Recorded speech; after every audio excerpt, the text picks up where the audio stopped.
End of foreword. Chapter 1. Honesty or Steel Doors. While 51% of the people have their eyes on the goal of integrity, our investments are secure. But with 51% of them headed in the wrong direction, our investments are valueless. The first fundamental of prosperity is integrity. While on a recent visit to Chicago, I was taken by the president of one of the largest banks to see his new safety deposit vaults.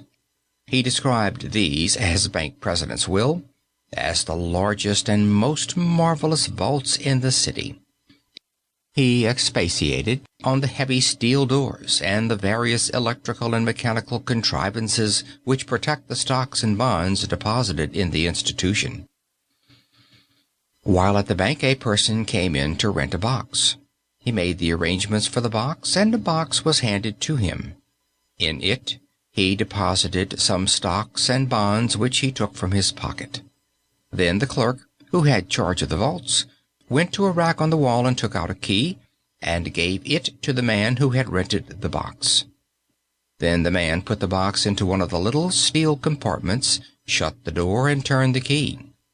He then went away feeling perfectly secure on account of those steel doors and various mechanical and electrical contrivances existing to protect his wealth.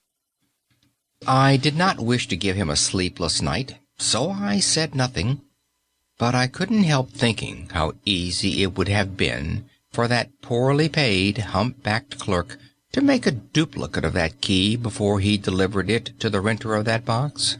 With such a duplicate, the clerk could have made that man penniless within a few minutes after he had left the building. The great steel door and the electrical and mechanical contrivances would have been absolutely valueless. Of course, the point I am making is that the real security which that great bank in Chicago had to offer its clientele lay not in the massive stone columns in front of its structure, nor in the heavy steel doors, nor the electrical and mechanical contrivances. The real strength of that institution rested in the honesty, the absolute integrity of its clerks. That afternoon I was talking about the matter with a businessman. We were discussing securities, earnings, and capitalization. He seemed greatly troubled by the mass of figures before him. I said to him, "Instead of pawing over these earnings and striving to select yourself the safest bond, you will do better to go to a reliable banker or bond house and leave the decision with him."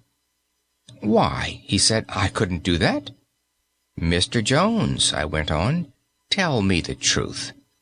After you buy a bond or a stock certificate, do you ever take the trouble to see if it is signed and countersigned properly? Moreover, if you find it signed, is there any way by which you may know whether the signature is genuine or forged?" "No," he said, "there isn't. I am absolutely dependent on the integrity of the bankers from whom I buy the securities." And when you think of it, there is really no value at all in the pieces of paper which one so carefully locks up in these safety deposit boxes. There is no value at all in the bank book which we so carefully cherish. There is no value at all in those deeds and mortgages upon which we depend so completely. The value rests first in the integrity of the lawyers, clerks, and stenographers who draw up the papers. Secondly, in the integrity of the officers who sign the documents.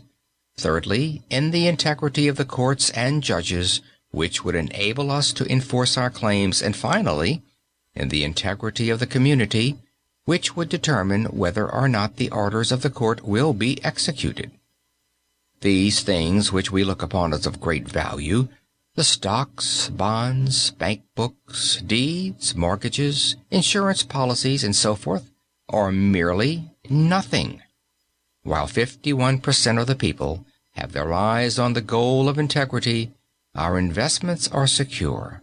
But with 51% of them headed in the wrong direction, our investments are valueless. So the first fundamental